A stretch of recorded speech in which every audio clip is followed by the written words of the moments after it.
So this is the final stage of this conversion of the variable to the conventional shock absorber in 407, which is the manual one, not the active one, the one you find in four-cylinder 407. Okay, so now we've done the mechanical part of the conversion, which is putting the manual shock absorber. So I want to do the electronic part of the conversion. In this case, we'll do the configuration. So by this I mean deactivate the variable suspension. So depending on your ECU, you could actually do it. I won't really give you any problem by not even deactivating it.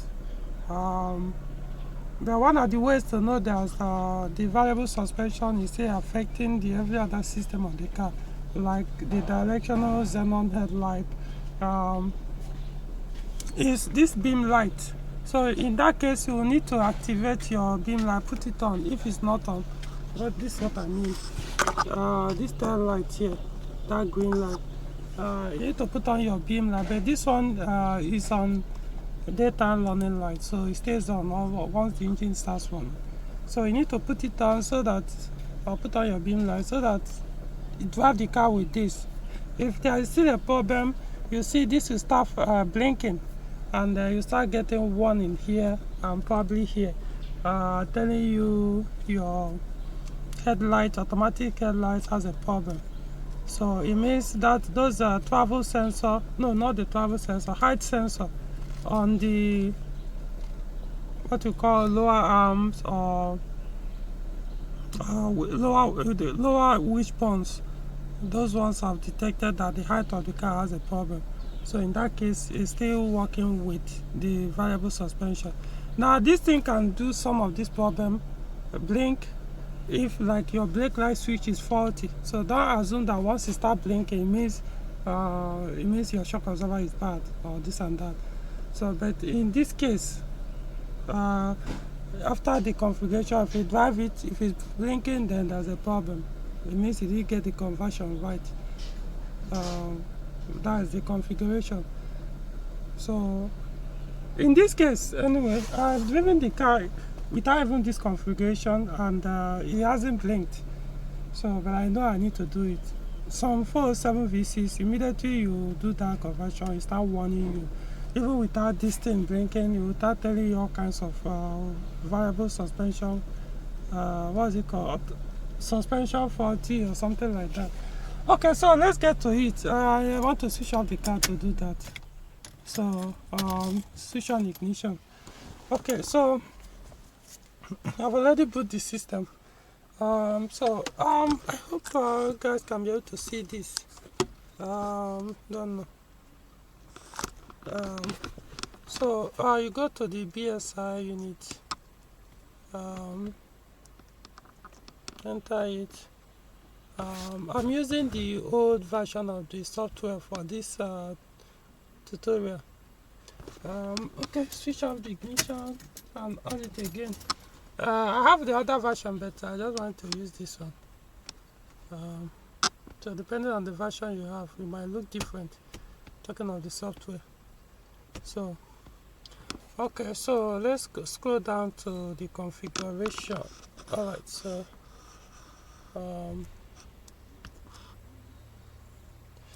okay, so go to ECU presence. So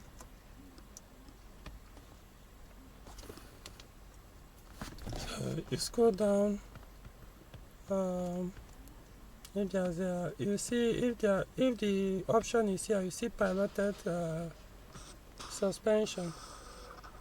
You can see it here, electronically controlled variable suspension, AMVAR. So you can see it's showing present here. So you click OK, you enter it. So you can see absent and the present. So you accept the present. So you now come, no, made a mistake, supposed to be absent. So you accept absent. So you can see it's showing absent here. So I'll now come to the configuration. You see there is a configuration, so I need to click on F5. So click it. So the configuration is carried out. So right now the BSI doesn't work with this ECU anymore, the AMVAR ECU. So so I'm not done. So I'm going back to, no, I'm not responding to phone call, please. So I mean, so let's go to the customer options. See whether there is still information here. The warning, I don't think we have anything to do with it here. No, it's not here. Lighting and signaling. Let's see. Okay. I say the car is on running light. Directional deep headlamp discharge bulb. Yeah, mine is on.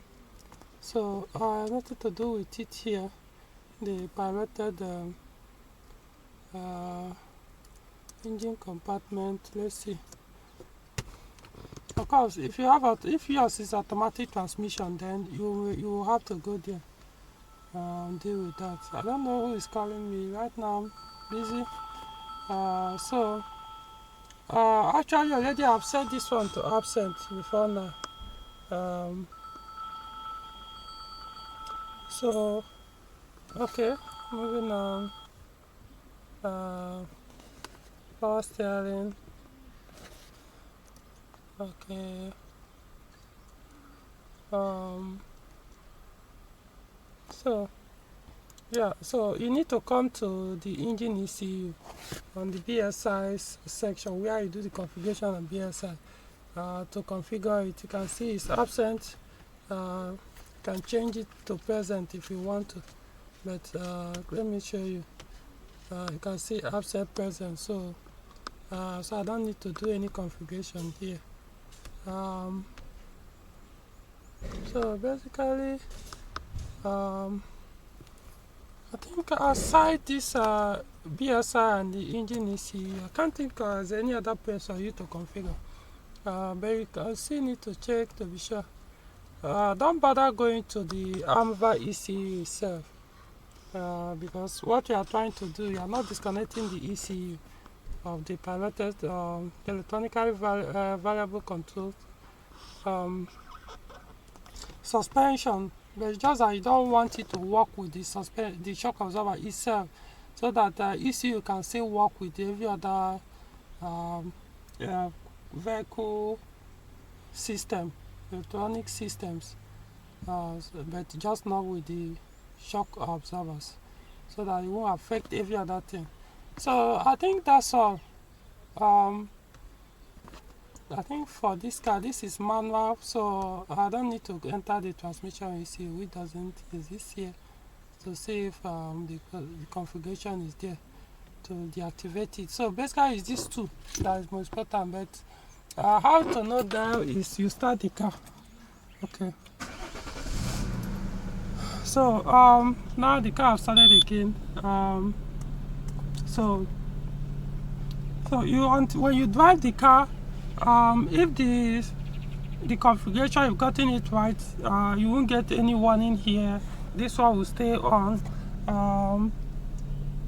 Of course, I removed the factory MFD, so you won't show any warning here. Then this one stays off. This is the suspension. If you want it auto mode or variable mode, sports mode or auto mode, so this button will no longer work. So then you drive the car. As you move the car, you'll see there won't be any warning coming out. You need to move the car. If there's a suspension issue, sometimes when you do, after this configuration, if you start the car, you might get that warning. Yes, you might get the warning that your variable suspension is faulty. It might come up like 2 or 3 times, and that's be all. It won't come up again. So that is it. Now for the Coupe V6, I don't know if you can see from the windscreen, the position of the headlight. You can see that beam light. No, I'm not sure you can see. Maybe you can see it. So as this configuration will now allow the directional headlamp to move, but of course it will move until the vehicle is in motion. So as it is now, it's not supposed to turn. But at night, what you now do is at night, get a particular place where you know is only your car. Maybe if you have to move the car, so I'm moving the car and turning the steering wheel, you will see the headlight, the light will be turning with the steering wheel. You see, you'll be following your where you are steering the vehicle to. So that's how to know that, okay, that one is working too, because normally it's supposed to work with the variable ECU. So what the deactivation I've done now will still allow it to work, as long as, even though the shock absorbers are no longer functional. So so I don't know if this is enough, but like I said, if had it been this car is it used to be automatic, but I converted it to manual.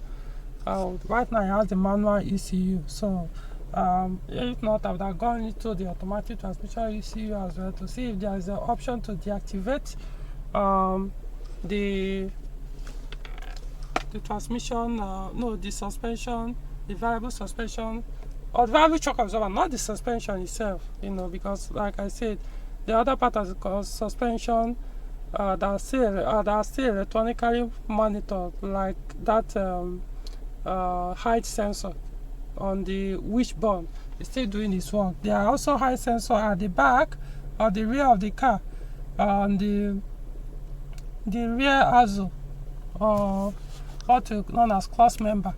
So they're also doing their work there. So I think this basically is, like I said, once you are done, you drive the car. Once the car is okay, that means you are done with the conversion, both the mechanical and the electronical. These are actually the shock absorbers, the AMVAR one. So I'm going to keep them. Still be useful. So as soon as I get another good rear shock absorbers for this AMVAR ones, I will swap back this one and then reconfigure the entire reverse all this configuration I've done via the PP2000, so that they can start working again. Okay, so that's the end basically for this conversion and the configuration or deactivation of the AMVAR or piloted or active variable shock absorbers on 407 Coupe, V6 Coupe, likewise the saloon or the estate V6. All right.